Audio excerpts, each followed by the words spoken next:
I would like to call this meeting to order. Good afternoon, everyone, and welcome to our first meeting of Senate Growth Committee on Growth and Infrastructure for the 83rd legislative session. Madam Secretary, can you please call the roll? Senator Buck? Here.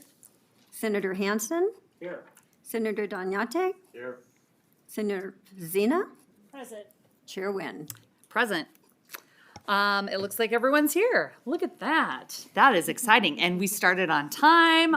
I think this is a good omen for the rest of the session. So I appreciate everyone being here and being here on time. I know that these things get going. We will try to be as flexible as we possibly can.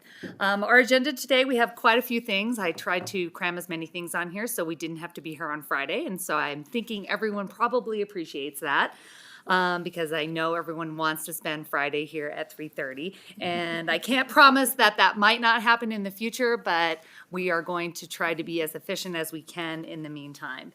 On our agenda today, we have introductions, the adoption of committee rules, and presentations from LCB staff, as well as our Regional Transportation Commission of Southern Nevada, Regional Transportation Commission of Washoe County, the Carson Area Metropolitan Planning Organization, and the Tahoe Regional Planning Agency. And I know that they have all been instructed multiple times to keep it as brief and high level as possible to allow for any questions for any of our members. Before we start, I'd like to make several housekeeping announcements. We are scheduled to meet, like I said, at 3:30 on Monday, Wednesday, and Fridays. Like I said, it is my intention to start on time and try to be as efficient with our time to get to all the bills that are ever growing on the list, as I saw from some of the introductions, both in this house and in the other house today and yesterday. I will remind everyone that if you want to testify, please sign in at the table by the door and provide a business card to the committee secretary if you do have that.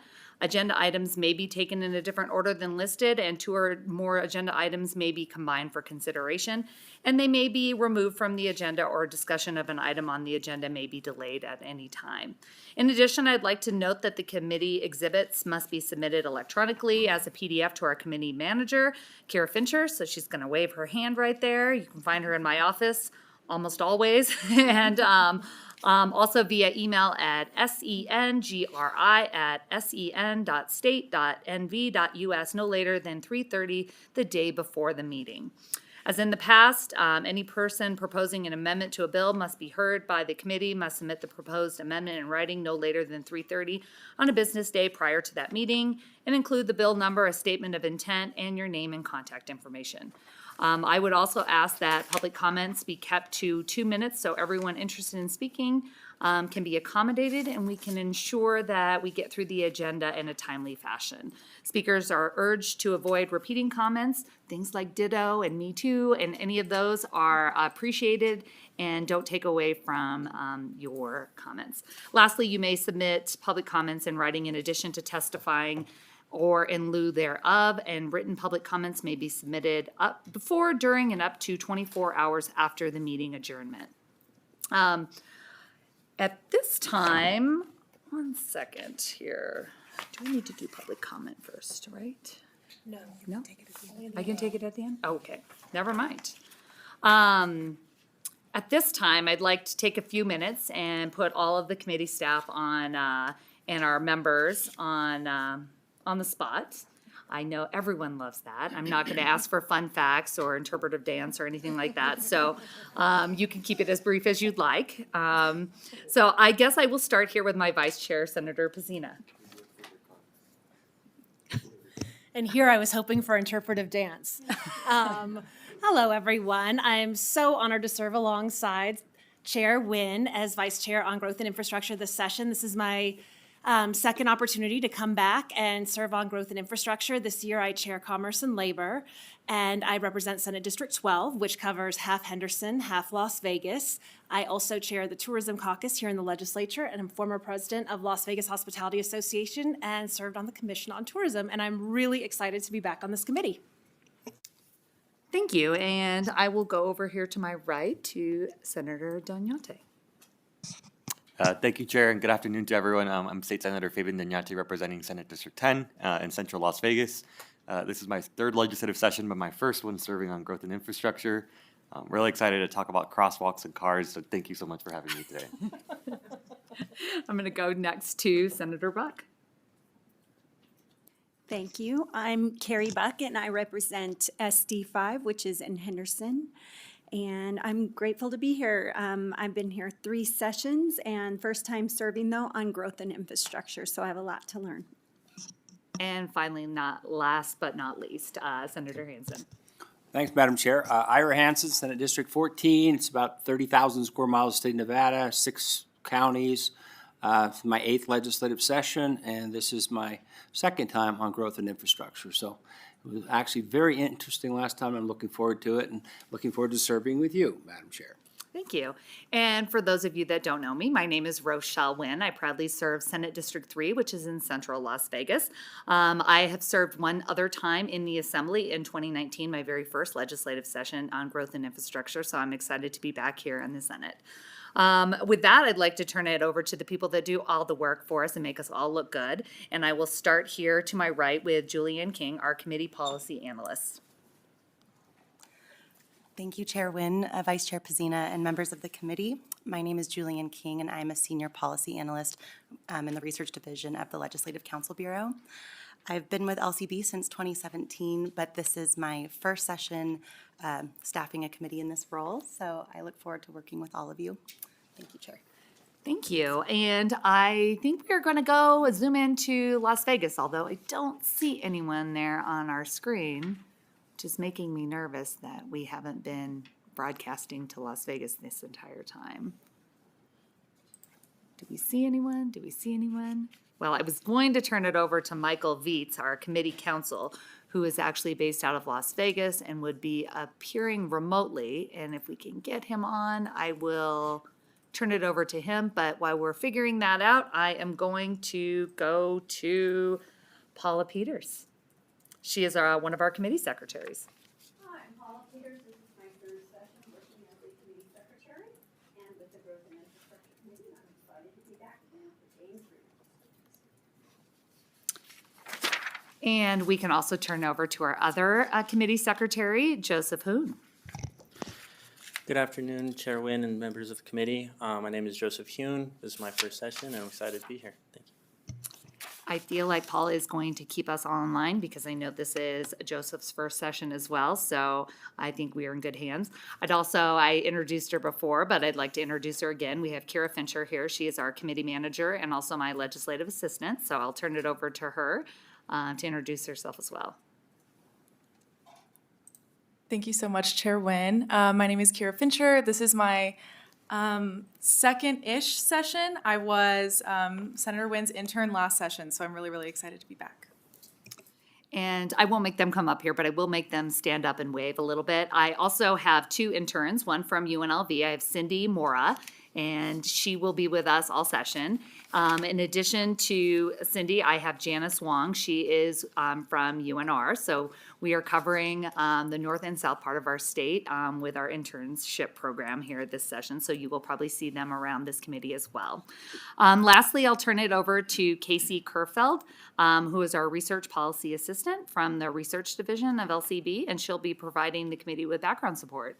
And also, she is not here. So she is a valued member of our team, and we wouldn't be able to do this without her. And I don't know if we have Vegas yet.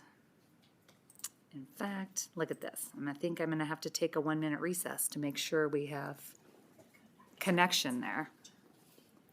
Chair Wynn? He said he can see us in there hooked up, but the video feed isn't showing, but he can hear it. Oh. Or see it.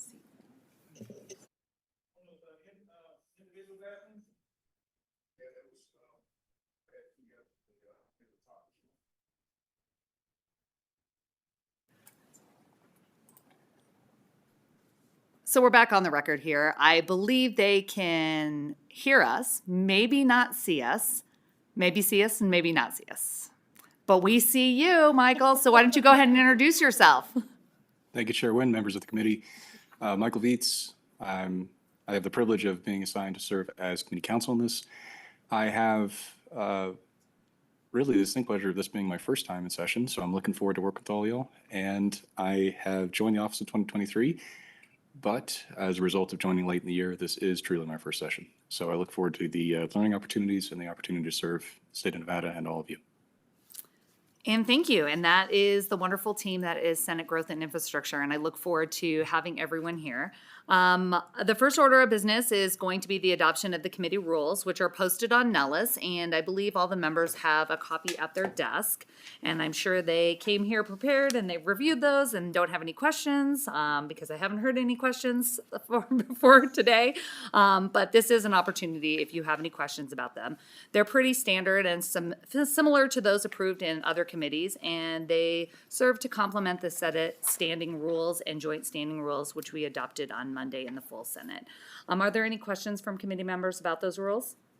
Seeing none, I will take a motion to adopt the rules for the Senate Committee on Growth and Infrastructure. So moved. A motion from Senator Pazina. Do I have a second? Second from Senator Dunyate. All those in favor, say aye. Aye. Anyone opposed, say nay. Thank you, members. That passes. And we will move next to the next item on our agenda for this first day, and it is a presentation of the committee brief. So I will turn this back over to Ms. King to present our committee policy brief. Go ahead when you're ready. Thank you, Chair Wynn. Julian King, Committee Policy Analyst, LCB Research Division for the record. Just to note, as nonpartisan central staff to the legislature, I cannot advocate for or against any issue or proposed legislation that the committee will consider. As staff to the committee, I'm available to assist the chair and members on any issues related to growth and infrastructure policy that may arise. And in addition, the research division is available to provide information and assistance on a confidential basis to individual members of the legislature on any topic. So please feel free to reach out to me or my colleagues at any time. Sorry. Moving on to the committee brief. Because we have a full schedule today, I will just give a very short overview. However, the complete document has been provided to members and is available on Nellis. The committee brief provides information on committee staff, the committee's jurisdiction, session deadlines, bill statistics from the previous session, anticipated topics the committee may consider this session, a list of pre-filed bills, and pertinent reports that may be of interest to the committee. The Senate Committee on Growth and Infrastructure considers measures on a wide range of topics related to transportation and energy. And as a point of reference, last session, the committee received a total of 33 Senate measures and 20 Assembly measures. And of those, a total of 41 bills were reported to the governor. So with that, I will leave the members to review the committee brief at their convenience and would happily answer any questions. Thank you, Chair. Does anyone have any questions? I don't see any questions. Like I said,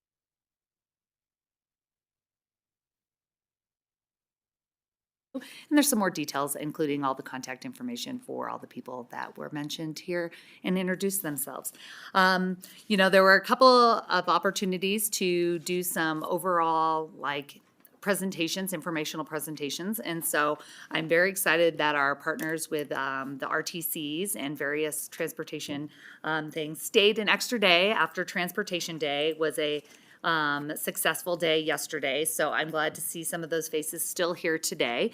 And so we are just going to get into these brief presentations. The reason I selected the RTCs to be able to give some high-level presentations as is indicated in the committee brief, I anticipate that we'll see quite a few bills that impact our regional transportation commissions around our state. So with that, I will ask the Regional Transportation Commission of Southern Nevada to come up to the desk and just remind everyone, please, before you speak, say your name. And the first time you speak, if you could spell your first and last name, I know it'll be greatly appreciated for our committee secretaries and to make sure that we get these minutes out in a timely fashion.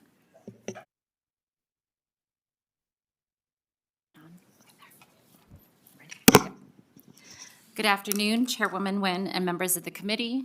For the record, my name is Angela Castro, Deputy CEO of the Regional Transportation Commission of Southern Nevada. Also with me is David Swallow, who is also the other Deputy CEO of the Regional Transportation Commission of Southern Nevada. Thank you so much for having us today to share our transportation priorities for this legislative session. At the RTC, our fundamental role is to connect people. You may know us for transit, roadways, or cycling, but we touch every corner of this community. What does that look like?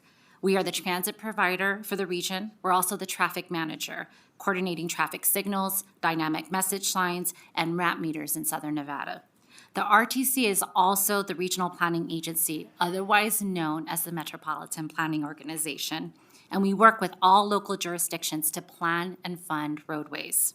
We also oversee the bike share system in downtown Las Vegas, among other cycling initiatives. We are truly unique with all of these operations under one roof, and it enables us to be more efficient and effective as the transportation agency of Southern Nevada. As we begin the 2025 legislative session, the following are our top priorities. We're looking to continue the fuel revenue indexing program in Clark County. We're looking to extend the RTC's ballot authority until 2028. And we're also looking to improve security, our transit security, based on the input from our transit riders, bus operators, and community stakeholders. Our first priority is to work with legislators to allow Clark County to continue the successful fuel revenue indexing program. Southern Nevada roadway funding is broken down into three main sources: motor vehicle fuel tax, fuel revenue indexing, and sales tax. Roadway funding allows the RTC and its member agencies, including the cities of Las Vegas, Henderson, North Las Vegas, Boulder City, Mesquite, and unincorporated Clark County, to move forward with the planning, design, maintenance, and construction of transportation projects that benefit millions of Southern Nevada residents and visitors daily. Since 2014, 702 roadway projects have been started, with 453 of these projects completed. These are all projects made possible by local funding sources, including fuel revenue indexing, motor vehicle fuel tax, and sales tax.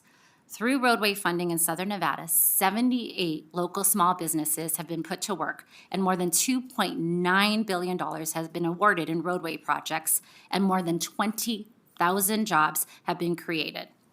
This revenue provides the necessary funds for the RTC and local jurisdictions to advance projects that will improve mobility, enhance safety, create jobs, to make Southern Nevada a better place to live, work, and play. This visual just shows how far and wide our roadway projects have spanned across the region since 2014. Those in red have been directly funded and supported by the Fuel Revenue Indexing Program, while those in green reflect other funding sources. This next slide is a snapshot of our roadway funding model that takes us through our current 10-year capital improvement program. The purple bars on the left represent revenues. The orange and red bars to the right represent expenditures, and the gray shaded area behind the bars represent the forecasted cash balance.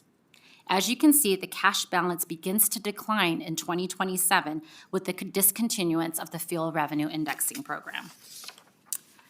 Because of the Fuel Revenue Indexing Program, the RTC was able to work alongside the entities to program nearly $300 million annually in roadway improvement and maintenance projects.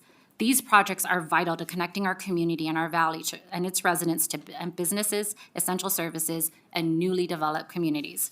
Moving forward, without the continuation of the Fuel Revenue Indexing Program, we are projected to have $100 million annually amongst the local jurisdictions for roadway maintenance and development. What's important to note that in addition, the local governments have identified at least 167 unique roadway projects that will require $2.7 billion in additional funding. These projects are critical to the ongoing maintenance and infrastructure development of our valley. While the jurisdictions have identified at least 167 unfunded projects, this list does not include the areas shown on this map. The development of Apex, El Dorado Valley, Sloan, Ivanpah Valley, and Southern Nevada Supplemental Airport will require additional infrastructure that we have not begun to account for. Our second priority of the session is Assembly Bill 28, and this is the RTC's bill to extend the agency's ability to request a ballot question. In order to better understand the need for this ballot, I want to first highlight mobility services that we provide in Southern Nevada. The RTC provides a broad range of mobility services to our community. The RTC transit system operates 39 transit routes with 404 vehicles that are across 3,695 transit stops. In FY24, we provided nearly 52 million passenger trips on our transit system. Of these passenger trips, 80% of the passengers were using transit to get to and from work or to seek employment. We launched the RTC On-Demand Transit Service in the Southwest and West Henderson. These areas historically lacked access to transit service. RTC On-Demand service is very similar to Uber and Lyft and offers rides at a customer's request. In 2024, we provided more than 100,000 passenger trips. We also provided 1.6 million paratransit rides, 51,000 senior trips, and 29,000 veteran trips. For our Clark County School District students, we partner with CCSD, and we partner with 21 schools then these students took nearly 166,000 trips. We also offer reduced fare passes for students enrolled at UNLV, the College of Southern Nevada, and the Nevada State University. Additionally, thanks to grant funding, we were able to provide our partner colleges more than 2,300 semester passes for underprivileged students. Despite all of these mobility services, we are not keeping up with the need of our growing community. And as we discussed during the 2023 legislative session, our current funding system is not keeping pace with the growing cost of providing these services. As we look at our transit cash balance and in looking at our funding model, this chart represents our current and projected transit fund cash balance. Again, the dark purple bars on the left represent the revenues. The dark orange bars on the right represent expenditures, and the gray shaded area behind the bars represents the cash balance. While you see the projected deficits in 25, 26, and 27, we're continuing to use the federal stimulus dollars that we received, totaling $303 million during the pandemic to cover the deficits. However, what's important to note that starting in FY28, the RTC will have used all of its stimulus funds and will have to start dipping into our transit reserves. It's also important to note that the RTC's board policy is to have 6 months in reserve. In FY 2028, the RTC is projecting a $104 million deficit that, as you can see from the chart, is expected to grow in the outer years. Assembly Bill 28, by extending our authority to request a ballot question, provides a potential tool to address our funding shortfall. If we are unable to identify additional funding, we will likely have to make cuts to our transit service. Our third priority is transit security. So prior to this session, we worked closely with key stakeholders, including our transit customers, our transit contractor, the ATU, the Culinary Union, the ACLU, the Las Vegas Metropolitan Police Department, the Clark County District Attorney's Office, and other organizations to really understand how we can enhance the safety of our operators and passengers. One of the recommendations from the discussions was to amend Nevada Revised Statute Chapter 277A to grant the security officers the authority to remove passengers who are causing a disturbance on transit vehicles.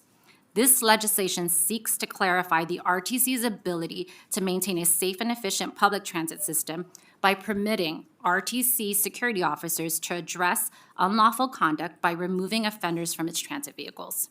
Under current practices in Southern Nevada, when an individual on an RTC vehicle engages in a disruptive or unlawful conduct, transit personnel must safely stop the vehicle and call and wait for law enforcement to address the situation. This process can result in significant delays for our customers and resource use. Next. So that is our presentation, and I am willing to answer any questions.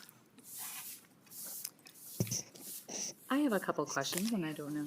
Okay, I will go ahead and start. We'll just start down there and move down. Go ahead, Senator Bach. Thank you, Madam Chair.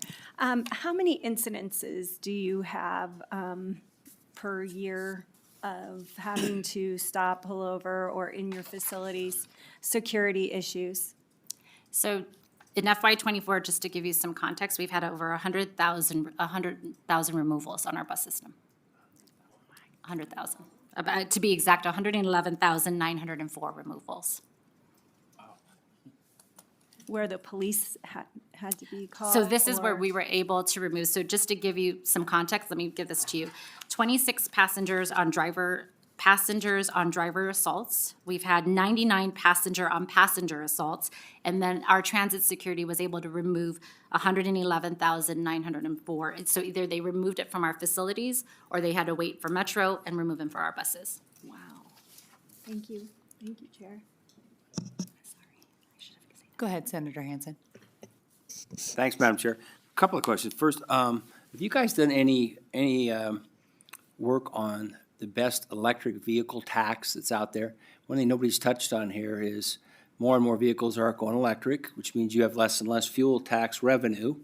So two questions. One, is there, and seems funny coming from a Republican, but we've got to do something at some point because everybody out there is driving diesels or regular gasoline vehicles are paying all the costs for the highway funds and so forth, and electric vehicles aren't paying a penny. So two things. One, is there a system you guys have seen somewhere else in another state that we should copy, if you will? And the other question is, when you do your funding shortfall cash balance projections, have you guys ever done a rough guess as to what the revenue could be if you taxed electric vehicles at some certain rate, $500 a year or something, or however? I'm just kind of curious if you factored that segment of the transportation world into your cash balances, how close would it balance out over time? How much of a deficit would you possibly still have? How close would you actually come to balancing your books? Thank you, Angela Castro, for the record. That's a great question, Senator Hansen. So let me answer your first question, which was, I'm going to take the EV fee because that's the most recent question, so we'll do that. We actually, just so you know, we have participated with key stakeholders in Southern Nevada and Northern Nevada having the conversations around electric vehicle fees, what the mechanism should look like. We spent the last year doing that. And actually, Deputy CEO David Swallow has been participating in those discussions. What we know from our research is that really the most common mechanism is a flat fee. And it's anywhere, that flat fee can be anywhere between $50 to $200. That's A year, the a range we're month, seeing. or what? A year. Yeah, okay. And I know as we continue to have these conversations, to your perspective, more and more states continue to adopt this flat fee mechanism. And these are conversations that we've had DMV, the Nevada Department of Transportation, RTC, the Contractors Association, the Trucking Association. We've all have had a seat at the table and having these conversations. So those are ongoing conversations to determine what mechanism is best and how do we best address that. In terms of, and this is a really good point, in terms of looking at our funding model and what an electric vehicle fee could be, even as we looked at that, while we're seeing an increase in the number of electric vehicles, the revenue projected based on the modeling, and I want to say, so don't quote me on this, I'll double check this and send it to you, but I think it was between $30 to $40 million. And so that is not as significant, given the funding deficits that we have, considering what the fuel revenue indexing program currently raises. So we think this is a long-term definite solution. But right now, with inflation and addressing all the other issues that we have, it's why we're looking and really need to work towards the continuation of the fuel revenue indexing program in Southern Nevada. Okay, well, you're looking in that direction. At some point, we have to bite the bullet and come up with some mechanism, even if it starts out very low at $200 a year per car. That can go up and help balance things out between traditional, carbon fuel ones and electric vehicles. Thank you, Madam Chair. I'll also remind members that next Wednesday, we will have that presentation with NDOT as well as the DMV. And so if you have some other questions, they might be able to give you specific numbers on how many electric vehicles might be impacted by any kind of fee. Thank you, Madam tax, Chair. if That you means bring in- if you're now they're bringing warned, though, too. taxes, Now they're you know. warned. When they show up, they'll be able to answer. I'm going to go ahead to Senator Pizzina. Thank you so much, Chair, and thank you so much for the presentation. I really enjoyed it, and I really appreciate the work you do, and I've always been very supportive. My question is, I'm actually happy I ended up going right after you, Senator Hansen, because it kind of bases off what you asked, and I'm almost scared to even ask this question, but do you have any contingency plans if, for whatever reason, fuel revenue indexing and the ballot authority question don't pass this session? unfortunately, the contingency plan between the ballot question, we're just going to reduce the work, right? We are a government agency. We have to deal with the revenues that we receive and we manage the budget. And that's what we've been doing. We've been managing to the budget. So we are here. We're committed to working with legislators, and really it is, ours to tell the story, right? So, and it's Angela Castro for the record. Sorry. Thank you so much. And I was very supportive of the proposals last session. I continue to be, but based on what happened last session, I hope we're much more fortunate this session. And I'll just follow up with that. Do you anticipate what programs would be cut? I know you had mentioned, obviously there are our bus lines, school children that have those contracts where we're transporting kids to go to school, our veterans, paratransit. What programming do you anticipate would be cut if these things do not pass? Angela Castro for the record. Yes, and we can get that list according to your districts, according to Southern Nevada as a whole in terms of where we would start. But our goal is to manage to the budget, right? And so what we don't want to do is just come in one year and lop off, $100 million. And so we're going to start to see reductions as early as next budget year. But we do have a list of what those impacts would mean, and we have broken it down by districts. We have broken it down by seniors, veterans, and paratransit customers who use our services, and I'd be more than happy to sit down and meet with any one of you and brief you on those documents. Actually, when the bill, we anticipate doing that when the bill's heard. Thank you, and I will go also to Senator Doñate. Thank you so much, Chair. I hope you can give me grace as I'm still learning this subject area. I wanted to follow up on two instances. Number one, as a follow-up to my colleague, on the discussion of safety for many of the issues of transit, how do we fare in comparison to other metropolitan areas? Are we more prevalent in terms of safety issues? Are we seeing it more present in high tourist areas? Describe to me the magnitude of what we're experiencing. And then just as a caveat to that, I'm assuming your agency has oversight requirements in terms of how do you improve the safety of pedestrians or the safety of folks who are riding in those transit systems, and do you have a list of capital or security improvements that could be made to help enhance that and reduce that amount, so that it's more of a two-pronged question? Angela Castro for the record. Thank you, Senator. It's a great question. From a safety perspective, and when you look at our statistics in comparison to other communities, our numbers are relatively low, and I'm really happy to report this. We, just to give you year-over-year statistics, from FY23 to FY24, our passenger on driver assaults have decreased by 26%, and our passenger on passenger assaults have decreased by 40%. Much of that is due to the investments that we've made from our transit security contractor. We changed out the contractor. We now have armed security officers on our system. All 300 officers are armed. We also hired a senior director who came to us he was retired ATF, can speak the police language, understands it, and has done a great job. And so from that perspective, our numbers are, but I want to be on the record to say one incident is still one too many, right? And we still are working towards improving every day. We've made technology investments. We have panic buttons on our buses. We have live look-in cameras.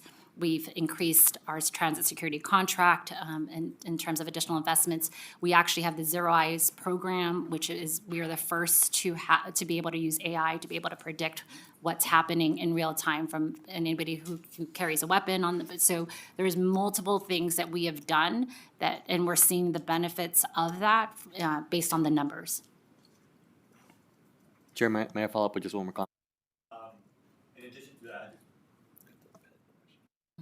sorry, I'm colorblind. I can't see the difference between red and green.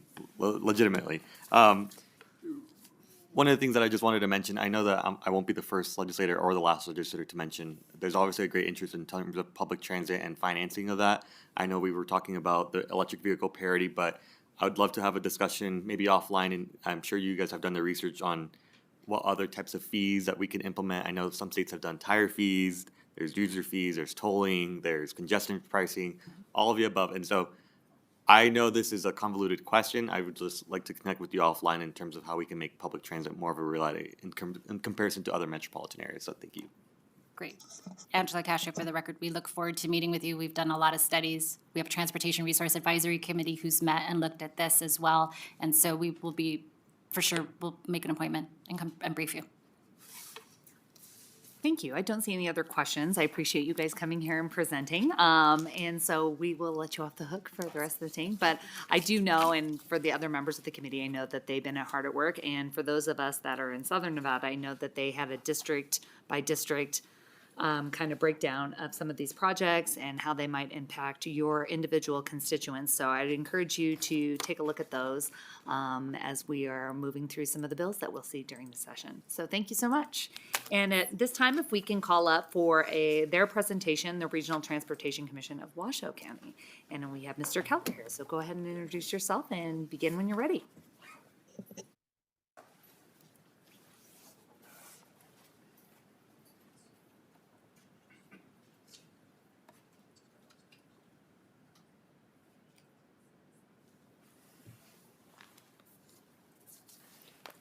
All right, good afternoon, Madam Chair Wynn and members of the committee. For the record, my name is Dale Keller, D-A-L-E-K-E-L-L-E-R, the Deputy Executive Director of the Regional Transportation Commission of Washoe County. I'm pleased to provide the committee with an overview about who we are, what we do, and some of the things we are watching this session from the RTC's perspective. So our mission is building a better community through quality transportation. Created in 1979, the RTC's duty extends to 3 core functions. The first one being the transportation planning. So the RTC is the Metropolitan Planning Organization, or MPO, for Washoe County. We're responsible for the long-term transportation plan, as well as anticipating transportation needs in the Truckee Meadows all the way out to 2050, 2055. Second, we are the engineering construction for the street and highway program. This is where we differ from the RTC of Southern Nevada. Not only do we collect the funds to pay for these projects, we actually deliver these projects on behalf of the local jurisdictions, which is very unique. And then third is we are the operators of the public transportation system, with one of our goals to ensure service is safe, reliable, comfortable, and customer-focused. So the RTC of Washoe County is a cooperative regional board comprised of 5 elected representatives appointed from 3 government jurisdictions. We have 2 county commissioners from Washoe County, 2 council members from the city of Reno, and then 1 representative from city of Sparks. The Nevada Department of Transportation is represented by Director Tracy Larkin Thomason, as well as our executive director is Mr. Bill Thomas. So regarding public transportation, the backbone of our transit system is our fixed route bus system named RIDE. We have 25 different routes, including 2 bus rapid transit lines, and we also have 1 regional route between Reno and Carson City.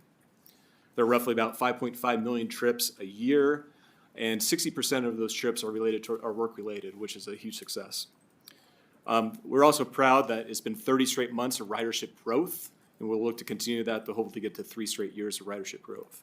Our fleet is all alternative fuel vehicles, so we have electric, diesel, electric hybrid, as well as some hydrogen fuel cell buses. We have 2, actually, right now we have another 6 in order. So in order to pay for these 3 major programs, the RTC relies on revenue sources from the motor vehicle fuel tax as well as local sales tax. These 2 revenue sources comprise of 42% and 18% respectively. The other revenue sources include federal grants. We collect regional road impact fees from new development, as well as we have passenger fare. This fiscal year's revenue for FY25 is over $250 million. For this year's expenditures, it's really split in 3 ways. We spend about 30% on transit operations, 30% on roadway projects, and another 30% for keeping our good roads good, which is our pavement preservation, and including some multimodal projects. And the remaining 10% is spent on debt service as well as our operating cost. So one of the main reasons that RTC has been able to keep up with the rising cost and maintain our purchasing power has been the fuel tax indexing. So NRS 373.066 allows Washoe County to adjust fuel tax each year based off inflation, ensuring that the funds are needed for our road construction. So the voters approved this back in 2008 through the ballot measure of RTC 5. And in 2009, Senate Bill 201 officially made it into law. So indexing went into effect in January 1 of 2010, and we have no sunset date. Since then, the tax has been adjusted automatically every year based off state law and county ordinances. The Nevada DMV actually handles the calculations and then collects it through an agreement with the county and the state. Now, if you take a look at the slide, you'll see since 2010, the RTC has collected over $1.23 billion of fuel tax revenue. Of that, $713 million, about 58%, comes directly from indexing.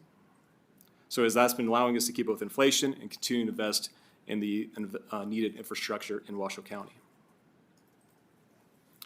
However, this funding source is plateauing, and as you can see, the flattening of the tax collected by year.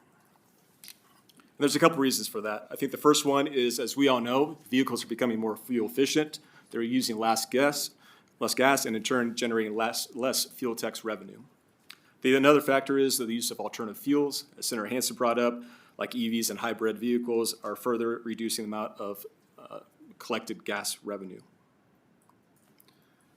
And additionally, people in Washoe County are driving more. We have an increased demand of our transportation system, and we have more VMT, or our vehicles mile travel per person in Washoe County. So the revenue isn't keeping up with the pace, and there's a growing need of our public infrastructure. So switching to this session and some of the things that we are watching, initiatives, and we are keenly aware of Southern Nevada's fuel indexing program, and it's set to expire at the end of 2026. So here in Washoe County, the RTC fully supports their efforts to extend indexing so that they can maintain their infrastructure and ensure long-term mobility and economic stability down in Southern Nevada. And if their fuel tax isn't continued, Clark County will face a major funding gap for critical road projects, and that wouldn't just impact them. This also could impact and create a financial burden on the Nevada Department of Transportation and their state highway system and their state highway fund, and potentially diverting more state highway funds away from Washoe County. So as the state looks into another initiative, as the state looks into the sustainable long-term future of transportation funding, the RTC supports maintaining and expanding regional transportation funding through fair and equitable taxation. We are committed to work with NDOT, the DMV, our agency partners, state legislatures to explore different solutions, including potential fees for electric and hybrid vehicles. Now, for all the Southern Nevada senators, maybe I'd like to highlight a few big transportation needs that we have in Northern Nevada and Western Nevada. The first one, the biggest transportation and economic development challenges we see is access to the Tahoe Reno Industrial Center, or the Tri-Center, with over 15,000 jobs today and anticipated roughly about 35,000 to 50,000 jobs by 2040. There's currently only one way in and one way out to this major employment hub. We appreciate NDOT's efforts to secure a $275 million grant from the USDOT to help address this issue. And at the RTC, we're exploring alternative routes, including a northern route from Sparks, from La Posada down to USA Parkway. We're also looking at a southern route down South Meadows and Reno to USA Parkway. We're also considering the possibility of a commuter rail using the existing UPRR railroad line. So we recognize this comes with a high price tags, any of these solutions, and we're working closely with our partners, as well as different funding options such as grants, public-private partnerships, and even tolling to make these projects a reality. Now, in the Reno Sparks Urban Core, the RTC continues to work with NDOT to keep the Reno Spaghetti Bowl project moving forward. Phase 1, the Spaghetti Bowl Express, was a tremendous success, and it's helped improve safety and congestion of the busiest interchange that we have in Northern Nevada. And we're looking for them to keep moving with Phase 2, which is one of their biggest bottlenecks on I-80 in Sparks by the Sparks Nugget. And finally, I'd like to leave this committee with what we're hearing from the community. Recently, we had a survey going for our regional transportation plan. That's our long-term transportation plan. And what we've been hearing, and two continuing things keep coming up. The first one is traffic congestion and delays. And the second one is unsafe driving conditions and behaviors. So we have a plan to tackle congestion and make roadways safe, but we're always looking at ways to improve safety. And with that in mind, we'll be looking into and we'll be watching closely any potential legislation related to road safety cameras. I know in the past, the legislature considered road safety cameras in school zones. We're aware that Southern Nevada might have a bill out regarding school cameras, and when the stop sign comes out, it's shown in the picture that they could look at potential vehicles passing those stop signs. And then we're also aware that the AGC is advocating for road safety cameras in construction zones to help reduce crashes and improve worker safety. As that's shown, other jurisdictions have already implemented these road safety cameras with positive results, and this is something we'll continue to monitor as we work to enhance safety across our region. With that, that concludes my presentation. Happy to answer any questions. Thank you, Mr. Keller. I think we have a question. We'll start with Senator Hansen. Thanks, Madam Chair. RTC, really, you guys, I don't know if you've done any actual polling or whatever, but it seems like you guys are doing a great job. Road problems in Reno Sparks area, potholes, things like that, people used to complain about, I used to drive over, pretty much almost eliminated. So good for that. You guys, nothing to do with Pyramid Highway though, correct? This is Dale Keller, for the record. Senator Hansen, we are continuing to partner with NDOT. We are actually we're leading the next phase, understanding what could be affordable to go ahead and connect on Pyramid Highway. Phase 1, as you know, recently was completed this year. We're continuing to work with the state to understand what that next phase is and how we work together to get some more improvements done on Pyramid Highway. So you guys did some sort of an NDOT RTC joint venture or something? I mean, that's the worst, by far the worst traffic congestion in the Reno Sparks area, in my opinion. Okay, so and that's all I need on that. The toll road idea from the city of Sparks, you know, they've been pushing that for a while. On your map, I noticed that was one of the things you had drawn in. Have you guys looked, because the reason city of Sparks wants to do toll road is they can't figure out any way to finance it other than that. Have you guys cooperated with City of Sparks at all in trying to come up with that alternative route that you talked about earlier? You know, you have 33,000 people now working out at Tahoe Regional Industrial Complex, and yet you still have the same, you know, 4 lanes on Interstate 80 to get them all there, and it's a big mess out there a lot of the time also. For the record, Dale Keller, Senator Hansen, we are aware of the bill by the City of Sparks. We continue to work with them to understand what's in that bill. From RTC's perspective, we're still identifying the cost of that roadway. As mentioned, we are currently under agreement to look at different routes for that La Posada down to USA Parkway and developing the cost estimate with it. So how to fund it, we're not quite there yet, but we're continuing to work with Sparks about what the type of funding options is in our tool belt to use. Okay, I just want to make sure there's some cooperative work on this between the cities, counties, you guys. You know, there's a bunch of different players in that. So want to make sure you're on that. So no, overall, I think you guys are doing a great job. So thank you very much, Madam Chair. Keep it up. But yeah, there's still a lot of little problems we got to work out. Thank you, Mr. Heller. I don't think we have any further questions for you, but I'm sure just like your partners in the South, if anyone has any questions, I encourage you to reach out. And it sounds like NDOT will have lots of questions from Senator Hansen next week. So be prepared, NDOT, if you're listening. So thank you so much. And with that, we will go ahead and bring up the Carson Area Metropolitan Planning Organization, CAMPO, which I think they have the best nickname of all the people so far. And go ahead and introduce yourself and begin when you're ready.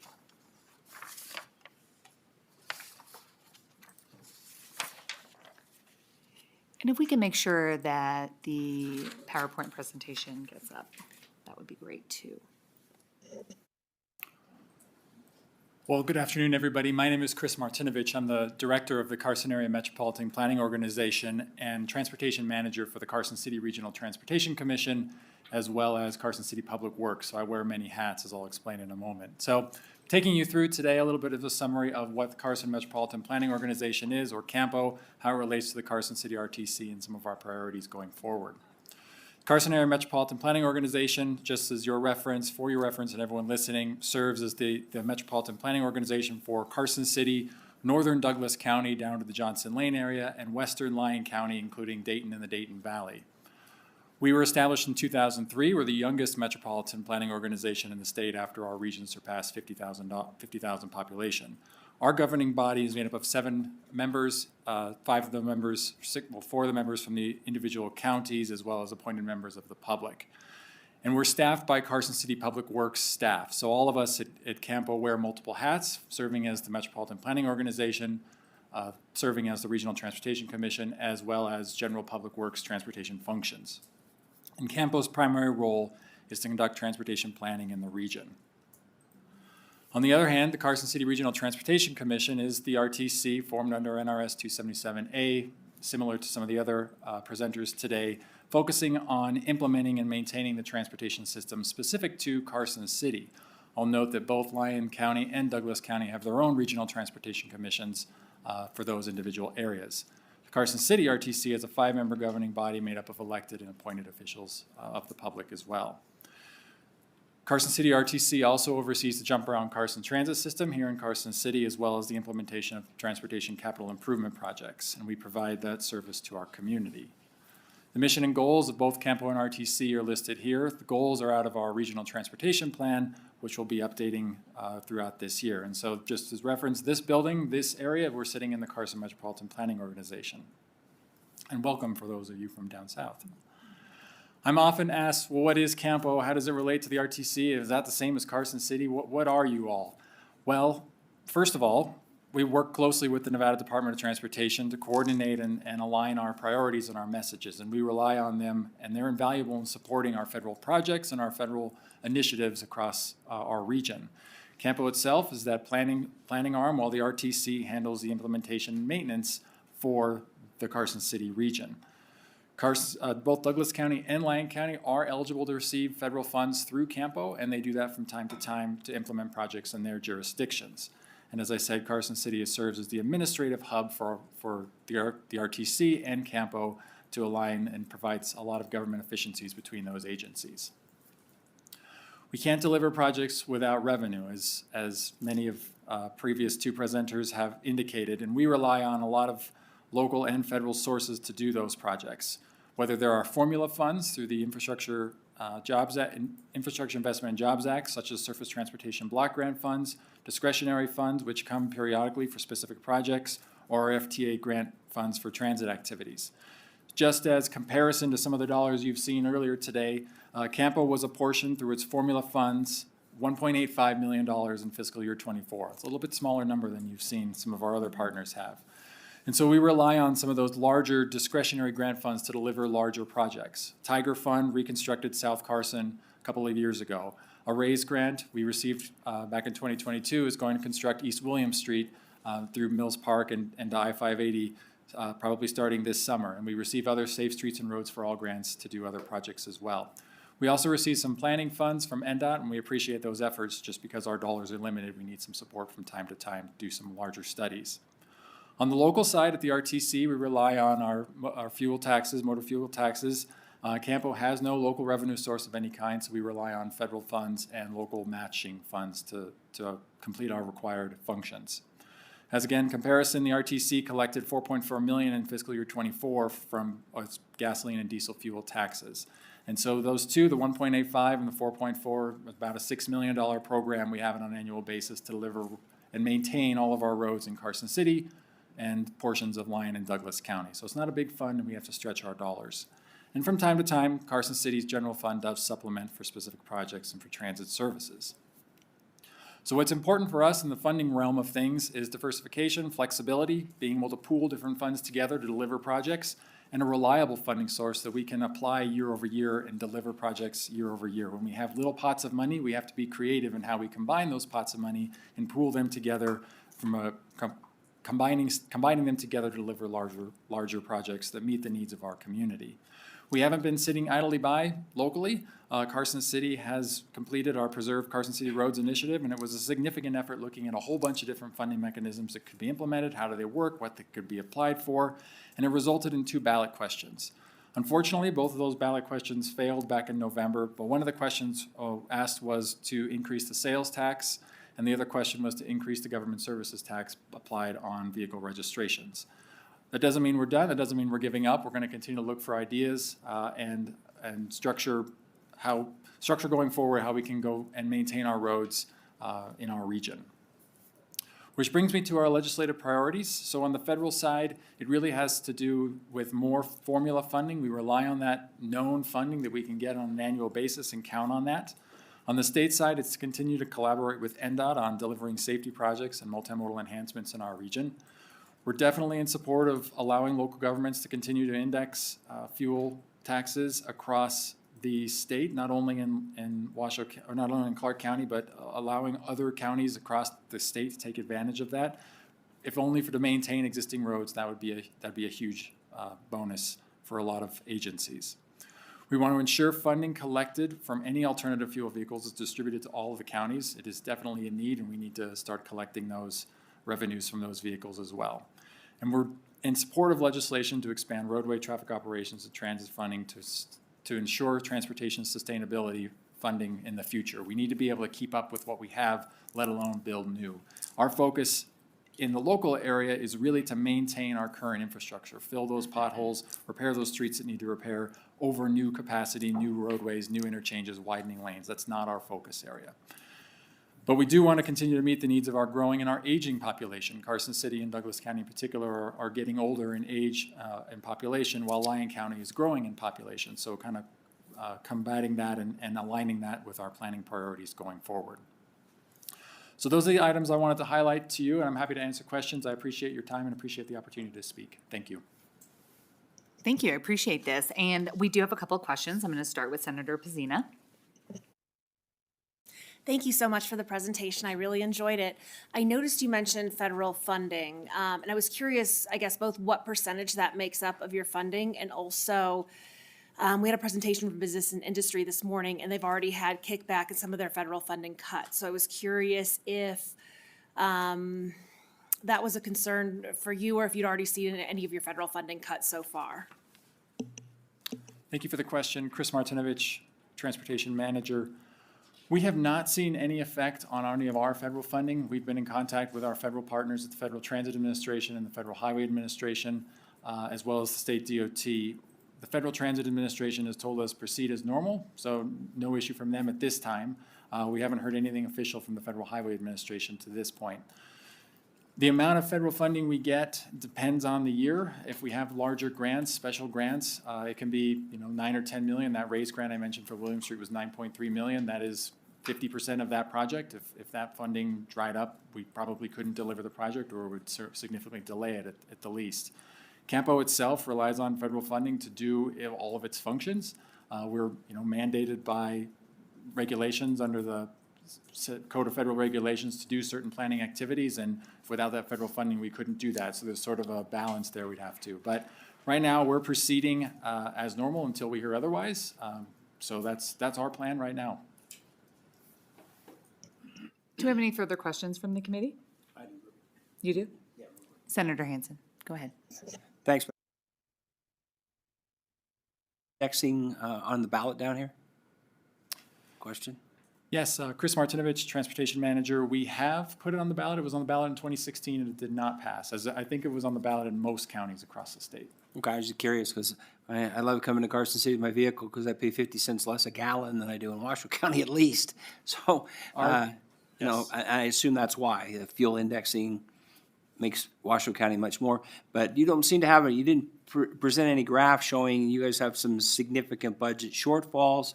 Both of the other ones did, even with the fuel indexing. So I'm kind of curious how you're able to. Sounds like you're balancing your budgets okay without a fuel indexing tax, out of electric vehicle tax, without additional sales tax revenues, et cetera.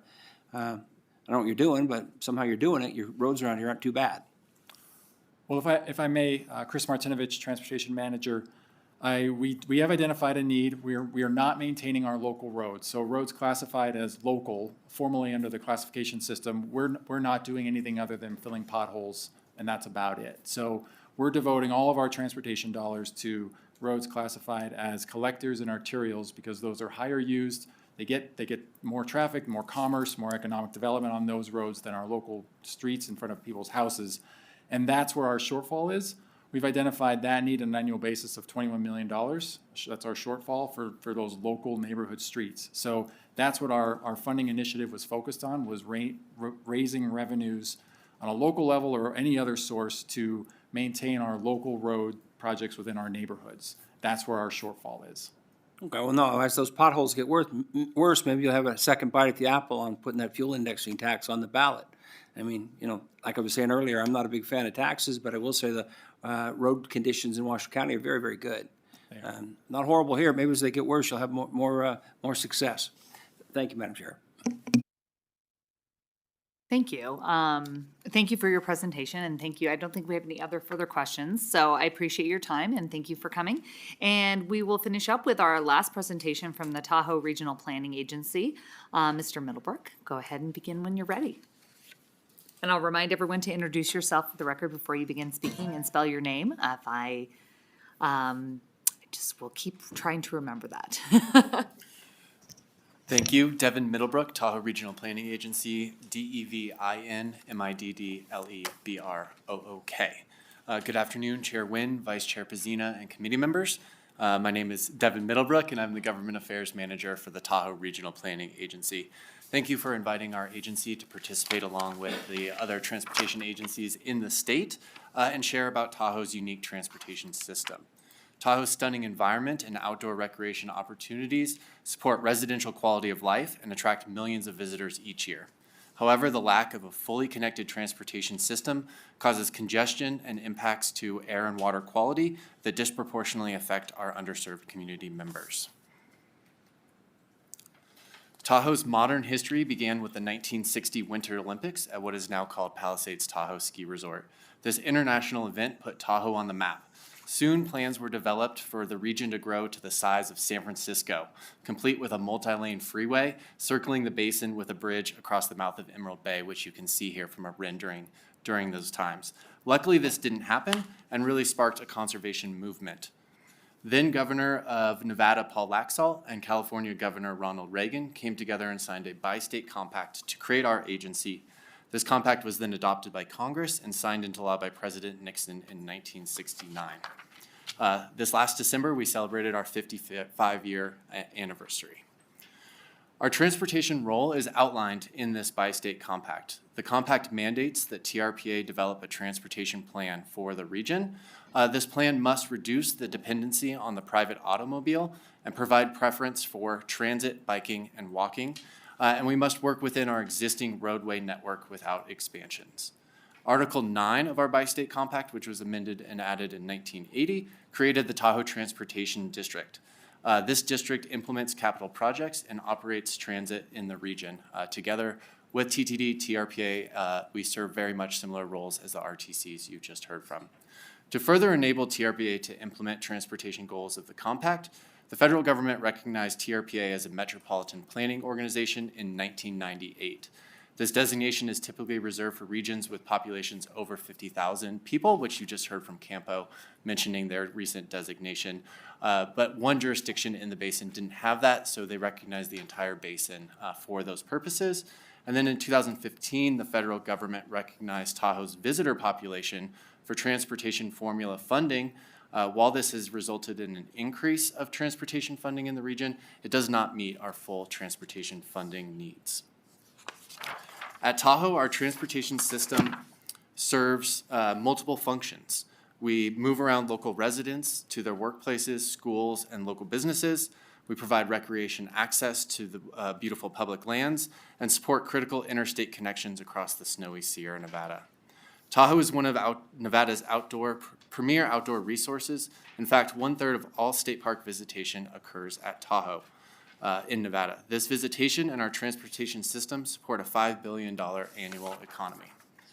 Our transportation system and economy are closely connected to northern Nevada, with upwards of 50% of Tahoe's workforce commuting from outside of Tahoe into the basin. Many of Tahoe's workers live right here in Carson City and commute over the hill daily. The transportation system is also deeply connected to the health of Tahoe's environment. Our aging roadways contribute to stormwater runoff that harms lake clarity, and vehicle use contributes to air quality and greenhouse gas emissions. Importantly, the transportation system is also the backbone of our emergency response. As we have seen in recent years, wildfire evacuation is a critical concern for residents and visitors alike. Last year, TRPA received a $1.8 million federal Protect grant to complete a regional resilience infrastructure plan for emergency response. And finally, because Tahoe spans 2 states, 5 counties, 1 city, and a large federal land ownership, funding our transportation system works different than many areas in the state. The map on the left side of this slide illustrates those regional connections, with the lighter yellow roads being higher levels of traffic, and really shows our interconnection with northern Nevada and northern California. The map on the right shows our overall transportation vision for the region of an interconnected system that connects people to our town centers and recreation sites, supports safety for all, and promotes economic prosperity. This next map highlights some of the priority projects that are outlined in our Transportation Action Plan. I want to highlight some of the Nevada projects. State Route 28 winds along Tahoe's epic East Shore. This corridor is home to several Nevada state parks, including Sand Harbor, which is one of the 2 most visited state parks in Nevada, along with Valley of Fire in southern Nevada. The goal along this corridor is to enhance safety by removing unsafe roadway parking, enhancing equitable access through trails and transit, and reducing congestion by constructing new parking lots and park and ride facilities. The project map on the right shows the phases of the transportation project implementation throughout the corridor. And last year, Tahoe received a $24 million federal RAISE grant to implement the next phase of this corridor plan. Funding transit operations has also emerged as one of the greatest funding needs in the region. Tahoe's transit system includes both fixed route and on-demand microtransit services. Microtransit has seen great success since it launched on both the south and north shores of Lake Tahoe in recent years. South Shore's Link served more than 160,000 riders in its first year, with about half of those riders being local residents. This proves that if you can make transit fast, free, and convenient, people will take it. However, funding transit operations at Tahoe, as again, remains a top priority for the region. Looking ahead, TRPA is currently in the process of updating our regional transportation plan. This more than $2 billion plan, which is updated every 4 years, sets the regional vision and goals for our transportation system. This plan is informed by continuous public input, with more than 9,000 people having participated in providing input to our agency since the last regional transportation plan was adopted in 2021. Public input and robust data collection informs the plan's project list, a package of more than 140 projects. The plan also includes a funding strategy and implementation plan to ensure the vision becomes a reality over the 25-year planning horizon. And then this legislative body has, over the last 3 sessions, has been very involved in supporting transportation at Tahoe. During the 81st session, the legislature adopted Senate Concurrent Resolution 8, which directed our agency to coordinate with partners to address our transportation challenges. We took that directive and in 2022 developed and adopted a Transportation Action Plan. During the 82nd legislative session, Assembly Concurrent Resolution 5 was adopted endorsing our action plan. And most recently, last year, our Interim Oversight Committee for TRPA discussed many actions and advancements of that action plan and its implementation, resulting in a number of bill draft requests, which will be moving through this year's legislative session, including opportunities around business improvement districts for transportation funding, parking management, especially at our recreation sites, and environmental improvement program bonds, which would invest in, again, our recreation sites and transportation infrastructure.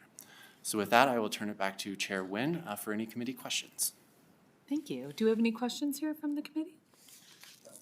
No? Seeing none, thank you for your presentation. I appreciate it. In addition to this, for the committee members, just a reminder, there was some additional information, including the Lake Tahoe Transportation Action Plan that have been uploaded to Nellis and that are available for, if you want to do a deep dive into all that, you guys have put into that action plan. So thank you for your presentation.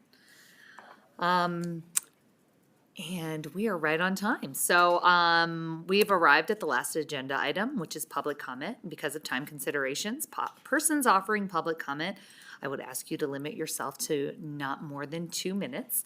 If you are here in person, either in Carson City or down south in Las Vegas, go ahead and fill in those chairs. And while you are filling in those chairs, I will go ahead and remind people that if you would like to call in, please dial 1-888-475-4499. When prompted, please enter the meeting ID number, which is 8391432 4048 and press pound. Our audiovisual and public hearings unit, AVH, which I'm not going to get used to saying, will indicate to you when it's your turn to speak. And again, please clearly state your name and spell it for the record, and your 2 minutes will begin upon that. So I will start here in Carson City, and we will just start with you. Go ahead and state your name for the record and begin when you're ready.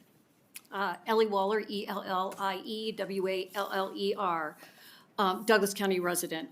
Over 55 years of progress and change has resulted in the need to revisit how the Tahoe Regional Planning Agency has not addressed cumulative impacts of the growth. After a half-century, TRPA states they are steadfast in the mission to protect Lake Tahoe, but have yet to secure a sustainable funding source for transportation to limit vehicle miles traveled in the Tahoe Basin without burdening the local population through proposed basin-wide bills, one called the 777 Plan, ACR 5, asking local jurisdictions to pony up $7 million each year for 20 years, which will include taxing local residents and will have consequences to smaller counties with limited budgets. Senator Daley, chair of the Oversight Committee, asked TRPA whether projects enhance the visitor experience and whether they will reduce traffic, have sufficient parking, or provide microtransit.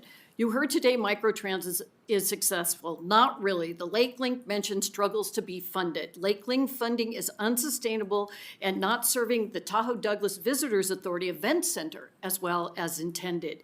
You should be asking TRPA to supplement microtransit from the millions they receive in federal funding, as well as the others that benefit up there, the casinos, Heavenly, Edgewood, etc. Another example, there are multiple direct and indirect problems with TRPA plans in conjunction with NDOT by adding more parking lots for access to trails, which allow more people into the forest that significantly increase fire ignition risk and exacerbates wildfire evacuations. Building out trails brings more visitors and degrades environmental quality and compromises public safety. When TRPA asks for federal funding, for the environmental improvement plan, our tracker shows goals, but endless plan strategies bury the reality of environmental degradation and potential disastrous consequences of unchecked cumulative impacts. Thank you for the opportunity today. Thank you. Go ahead and begin when you're ready. I'm John Ippolito. I've been selling real estate in both states on the North Shore of Lake Tahoe for 27 years. What Ellie just said is true, especially the last part. The East Shore Multi-Use Trail is very beautiful. It's a 3-mile trail that goes from Sand Harbor to Incline Village. Some say people come from all over the country or even all over the world to use this trail. The issue is we still have the same 2-lane road that runs parallel to the trail and not near enough parking for even weekdays in the summer. Because of the overcrowding on Highway 28 in this area, and actually the entire East Shore of Lake Tahoe, Sand Harbor State Park has had to go to a reservation system. Twice last summer, I sat in traffic for about an hour to go the 5 or 6 miles by Sand Harbor. In the event of an evacuation because of wildfire, that hour would be much longer. The latest studies I've seen estimate it would take 9 to 14 hours to evacuate the Lake Tahoe Basin in the event of a wildfire. We don't need more public transportation. We need TRPA to get out of the city planning and go back to their original charter, which is to keep Lake Tahoe clean. Devin just gave you some history. He left something out. In December 2023, the highest-ranking elected member of the TRPA's governing board, Secretary of State Cisco Aguilar, voted against the latest updates to TRPA's regional plan. As I recall, Mr. Aguilar said something like, quote, "The TRPA really needs to start listening to the residents of Lake Tahoe," end quote. We are still waiting for this to start happening. Thank you. You're welcome. I'm looking at Southern Nevada, and I don't see anyone at the table. If we could go to our phone lines, I believe we might have a couple in the queue. Thank you, Chair. If you'd like to participate in public comment, please press *9 on your phone to take your place in the queue.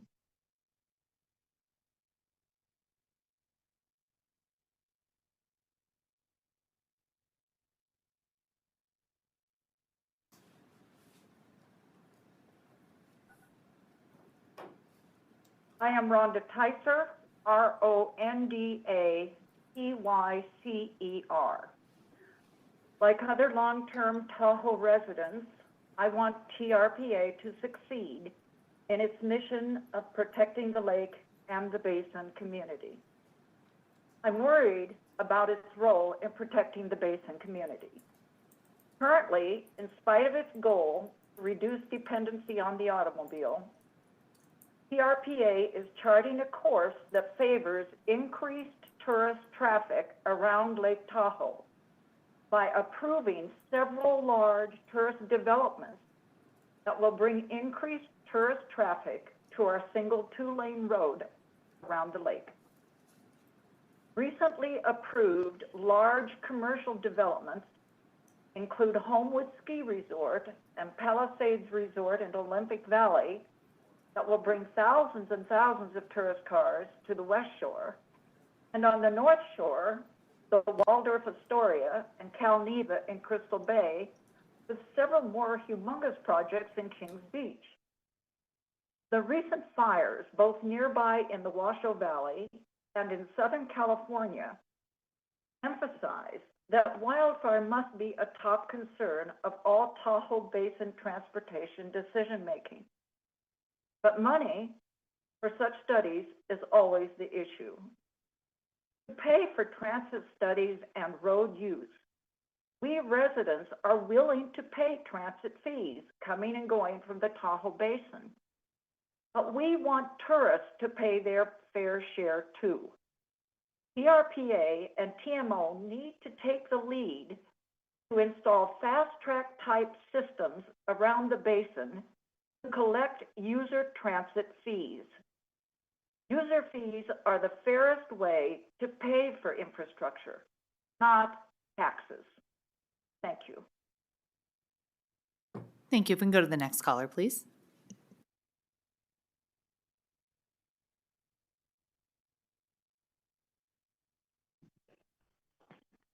Hello, my name is Jerry Bindel, Jerry Bindel, and I'm a South Shore of Lake Tahoe resident. I just want to go on record stating that I have been impressed with the collaboration between the Tahoe Regional Planning Agency, the Tahoe Transportation District, and the Transportation Management Association of the South Shore in recent years. We have seen amazing increases in use of public transportation through a new Lake Link service, which has been funded positively for the last 2 years and is estimated to be continued to be funded in the foreseeable future. We are excited for the progress that has been made and are looking forward to improving and continuing to improve our lake, our community, and our economy altogether. Thank you very much. Thank you. And can we go to the next caller, please?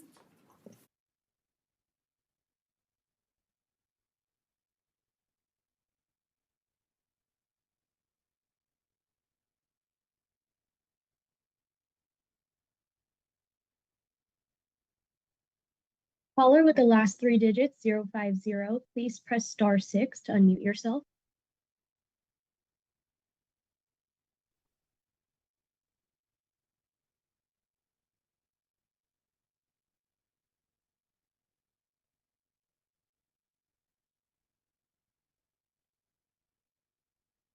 Once again, caller with the last three digits, 050, please press *6 to unmute yourself.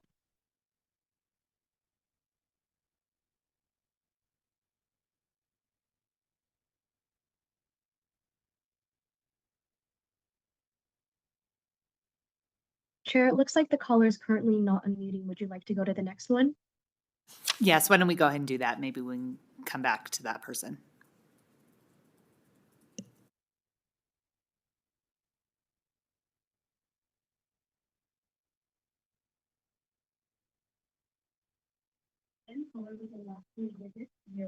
Can you hear me? Hello? We can hear Am I you. on? Yes, we can hear you. Go ahead and state your name for the record and go Thanks. ahead and begin. Yeah, Ann Nichols, Nichols. I'm a 54-year resident, Nevada broker, California, Nevada. property owner in Washoe County.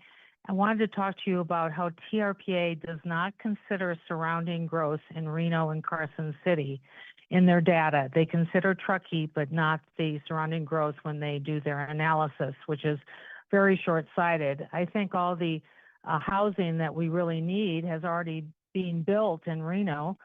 So we are hopeful that you will consider your transportation to connect Reno and Carson. And as far as the microtransit, it does not work, and it is a free Uber, and there is no data that I'm going to have to do a Freedom of Information Act to get it. So 160,000 riders, and they've reached the millionth rider in 3 years. Well, there's 20,000 a day cars that go in front of my office. So we really need to think about funding more carefully, and this idea of they want you to do a business investment district to tax all the local people to pay for this $2.9 billion they need. And I think it's just too much for the TRPA to be in control of this. They're over their skis. Thank you very much. Thank you. And were we able to get that last caller, or was that the person that was having difficulty unmuting? That was a different person, Chair. But if you'd like to participate in public comment, please press star 9 on your phone to take your place in the queue. Once again, if you've recently joined and you'd like to participate in public comment, please press star 9 on your phone to take your place in the queue.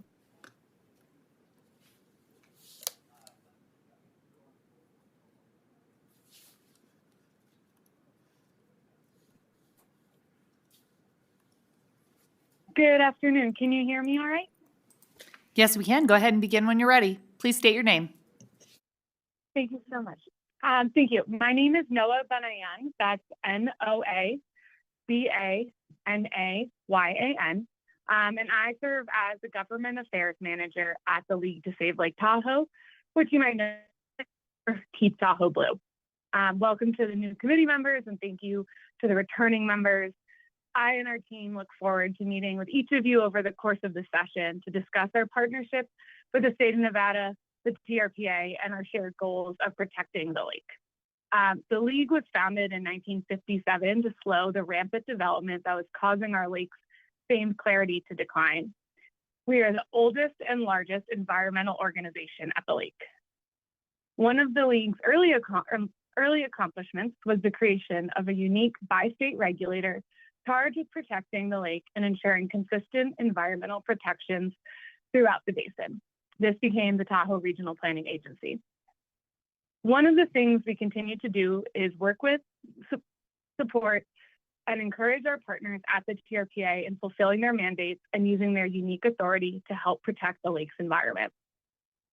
Development pressures, the housing shortage, and increased impacts from visitors are just some of the external pressures facing the lake. We are focused on finding solutions. This includes identifying and advocating for new and continued sources of funding, overcoming hurdles to implementation, and providing constructive input on plans and policies that TRPA develops. Many of the solutions the TRPA, the League, and other partners are pursuing, like microtransit, are vital to protecting the lake. No one benefits if TRPA is not an effective and functioning agency. We need them for the basin. The lake cannot be protected without TRPA supported to meet their mandate to achieve and maintain Tahoe's environmental standards or thresholds and implement their regional land use and transportation plans. Support from this committee and the state of Nevada are critical to carrying out the mission that spurred the creation of TRPA, a sustainable future for a clear and healthy Lake Tahoe basin. We look forward to working with this committee on this mission, and thank you for the opportunity to comment. Thank you. And that wraps up all the public comment that was on the line. And this concludes our meeting for today. We will not be meeting this Friday, and our next meeting will be on Monday, February 10th at 3:30 p.m. in this room. And at this time, the meeting is adjourned.